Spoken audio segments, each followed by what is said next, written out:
Hello lovelies, welcome to my channel. I am Susa's mama. Thank you for joining me today.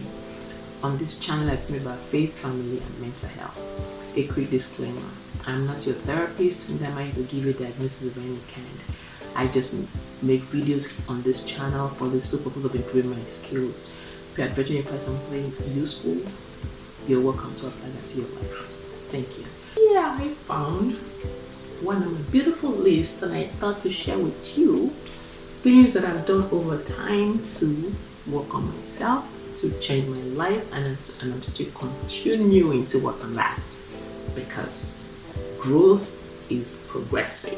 You know, it's kind of like you're changing and growing every day. So here are a few points you might find them useful, especially in this new year. Number one is to change the way you talk to yourself. Speak nicely to yourself. You know, what are you speaking to yourself in your quiet moments? What were you thinking? How do you think about your life? You know, things like that. So yeah, speak beautiful words to yourself. I have a habit that everybody in my house know that if I walk past a mirror, child, I'm gonna be from that mirror speaking life, speaking blessings to my own life. So yes, it's just a habit that I've cultivated over time, and again, the word of God says that there's power in my tongue. So why would I want to talk myself down? Speak nice to yourself. Change the way you talk to yourself and you change your life.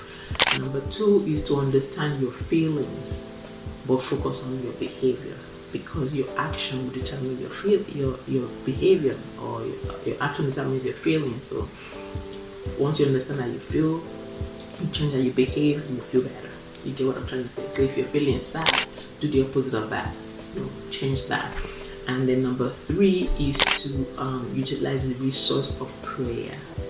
As everyone who knows me know that I don't play with my faith, and as you all have come to know by now over time on this channel, that is where I pull my strength from. You know, there are moments where I just go by life like I feel like I don't have the strength to keep moving, but when I stay in that place of prayer, when I just pour my heart out to God, I get kind of rejuvenated. So being in that place of prayer is way more than positive thinking.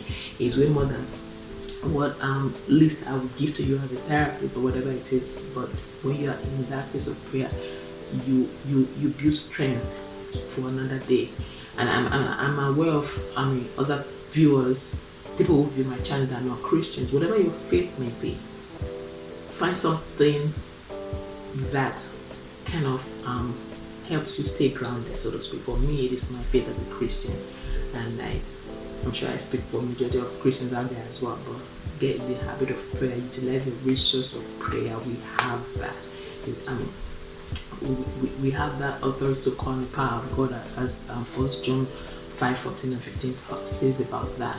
So use that power of prayer, you have it. And then the third one is to realize that no one is perfect. Be easy on yourself. Nobody is perfect.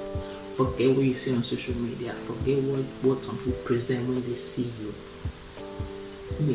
Most of the time, majority of us are just wearing a mask. So be easy on yourself. Nobody is perfect. Have a perspective of progression, not perfection. And just breathe. Take a break sometimes. Breathe. Be easy on yourself. I cannot say that enough. Alright, and I'm talking to myself when I say that too. And then the next point is to focus on being assertive. Focus on assertiveness. Be assertive. You don't have to be a people pleaser. It's okay to express what you really feel, how you really feel.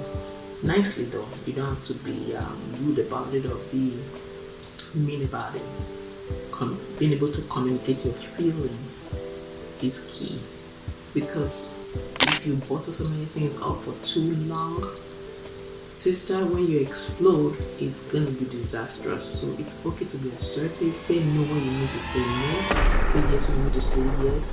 If somebody does something to you, approach them nicely as a Christian that you are, and express how you feel about whatever it was that was done to you or said to you.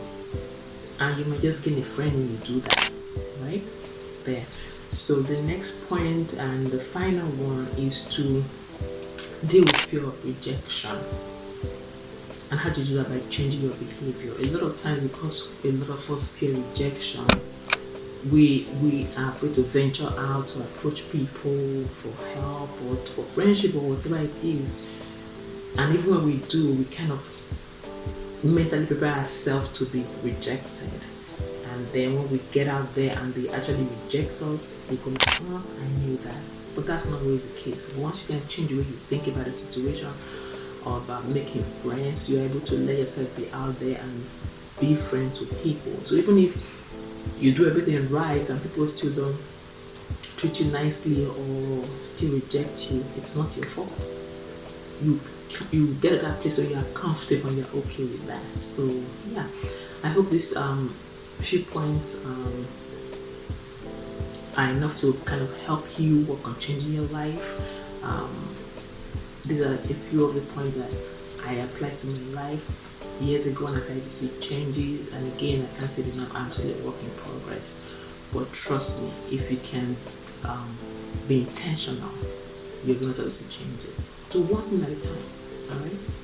Thank you and have a great day. Please do it to like, share, and subscribe to my channel.